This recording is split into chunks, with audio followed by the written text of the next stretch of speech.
Hey everyone, if you want your Appsmith applications to work with PostgreSQL data, connecting your PostgreSQL database is an essential step. In this video, I'll show you how to connect PostgreSQL to Appsmith from start to finish in 2026. First, sign in to your Appsmith account and open the workspace where you want to create the database connection. Before starting, gather your PostgreSQL connection details.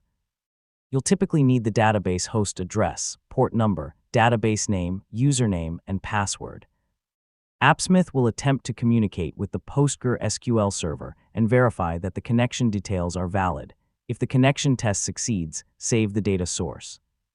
If the test fails, review your credentials, firewall settings, network accessibility, PostgreSQL configuration, and user permissions. Once the connection has been saved, create a new query to verify functionality. Start with a simple query that retrieves records from one of your database tables.